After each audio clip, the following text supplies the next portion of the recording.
भगवान महावीर के चरणों में कोटि से वंदना।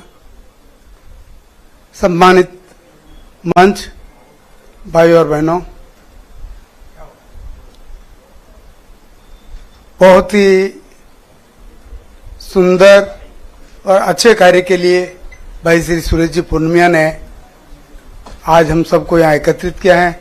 सबसे पहले तो मैं कह रहा हूँ कि आप सब एक बार जोरदार तालियों से सुरेश जी का स्वागत करें।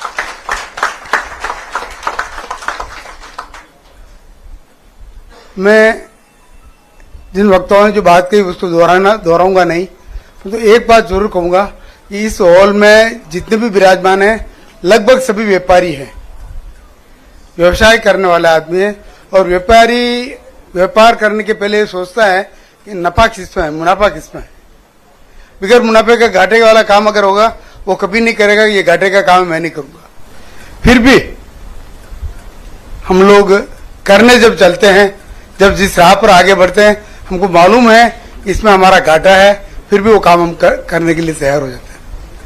मैं एक छोटा सा उदाहरण आपको देना चाहूंगा, एक छोटी सी बात आपसे पूछना चाहूंगा कि एक पिताजी के दो पुत्र थे और पिताजी इतने पैसे वाले थे कि उनके जमाने में उनसे बड़ा पैसे वाला कोई नहीं था। और दोनों पुत्र बड़े लायक थे, समझदार थे, दोनों के अच्छे पुत्र थे। पिताजी ने कहा अब आखिर काम तो किसी के जिम्मे देना पड़ेगा, कब तक मैं संभाल रहूंगा, मेरी उम्र भी 60 के ऊपर चली गई है। उन्होंने कहा किसके ऊपर भरोसा करूं दोनों में से।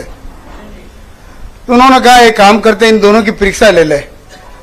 जो महानुभाव आपस में बातें कर रहे हैं, मेरा उनसे निवेदन है कि थोड़े टाइम के लिए सुरेश जी के कारण आप शांत हो जाएं। तो पिताजी ने कहा इन दोनों की परीक्षा ले लेनी चाहिए और परीक्षा में जो उत्तीर्ण हो जाएगा उसको काम की जिम्मेदारी सौंप देंगे। पिताजी ने 2 कमरे उनके थे, उन दोनों कमरों में काफी कूड़ा करकट भर दिया और उन दोनों कमरों के बाहर कुछ अपने झाड़ू की जो तिलियां होती है, घास की तिलियां, वो और थोड़ी सुतली बाहर डाल दी और दोनों बेटों को बुला के बोला आपको एक टाइम दिया जा रहा है, इस टाइम के अंदर दोनों कमरे साफ करके देना है।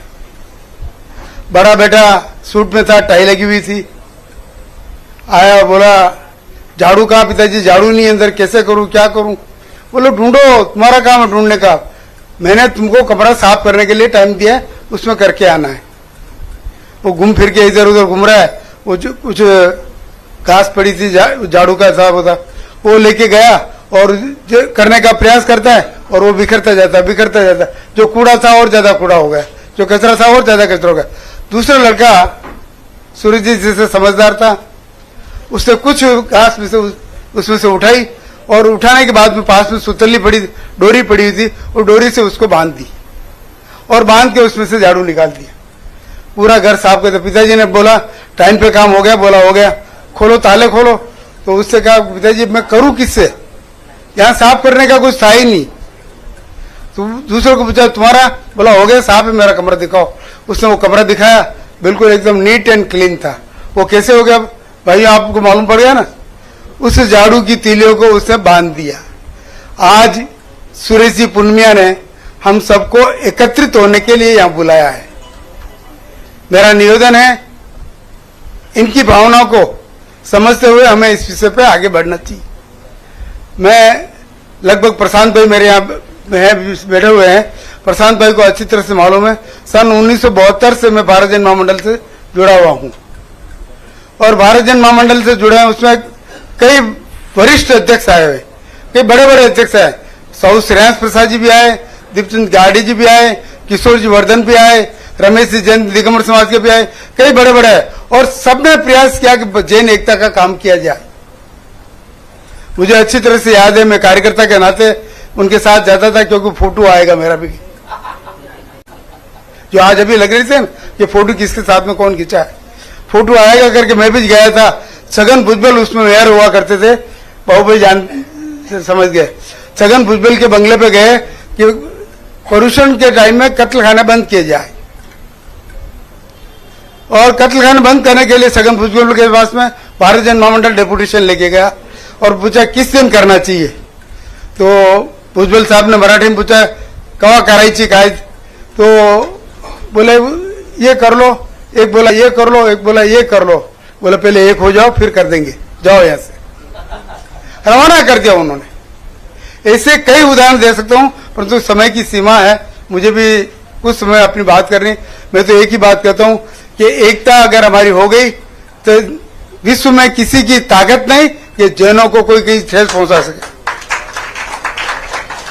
आज किसी भी दृष्टि से आप देख लो, कहीं भी देख लो, कितनी भी संख्या से मत देखना, आप संख्या से देखोगे जैनों को तो एकदम न्यूनतम पाई जाएगी, परंतु अगर देखा जाए टैक्स पेयर में देखो जैन सबसे आगे, दानदाताओं में देखो जैन सबसे आगे, एजुकेशन के काम में देखो जैन सबसे आगे, मेडिकल के काम में देखो जैन सबसे आगे, परंतु हमारा कारण हम एक दूसरे से केकड़ा वृत्ति करते रहते हैं और उस केकड़ा वृत्ति के कारण हम हमेशा पीछे रह जाते।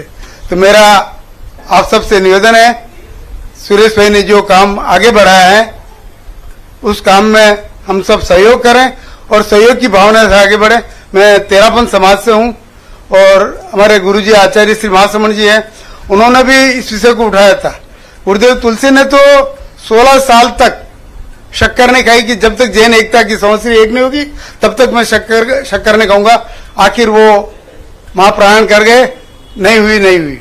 उसके बाद मैं आचार्य महासमण जी के पास में आया तो उन्होंने भी प्रयास किया, नहीं हुआ तो फिर उन्होंने डॉक्टर सी मुनि जी जो श्रवण संघ के आचार्य हैं उनसे बात करके कहा कि आप जिस दिन करोगे उस दिन हमारी तेरापंथियों की समस्या होगी और ये मैं 25 साल की गारंटी लिख के देता हूं। उन्होंने 25 साल के लिए डॉक्टर सी मुनि को श्रवण संघ की जब समस्या होगी उस दिन की समस्या करने का उन्होंने तय कर लिया। तो मेरा तो एक ही निवेदन है, सब बड़ी बड़ी हस्तियां विराजमान है, बड़े बड़े लोग विराजमान है, साधु भगवंतों से भी, आचार्य भगवंतों से भी हमें निवेदन करना चाहिए कि ये काम आप भी इसमें आगे हो जाओ, परंतु उसके पहले हमें झाड़ू की तरह एक दृष्टि में बंधना होगा तो जाके हम कर पाएंगे। मैं भाई सुरेश जी को बहुत बहुत साधुवाद धन्यवाद देना चाहता हूं कि उन्होंने ये प्रयास किया और वो कर रहे हैं। मुझे भी 2-3 बार इन्होंने फोन किया था किशन जी मिलना है, तो मैं भी क्या आचार्य जी के काम से कहीं बाहर ही था, नहीं मिल पाया और आज भी ऐसे सहयोग मिला कि नहीं मिलने का हो रहा था, परंतु इनके आग्रह को छोड़ नहीं सका। मैंने कहा एक बार जाना चाहिए अपने को, तो मैं आया, तो मुझे अच्छा लगा कि आप लोगों के दर्शन हो गए, सबसे मिलना हो गया। पुनः जय जिनेंद्र, जय हिंद।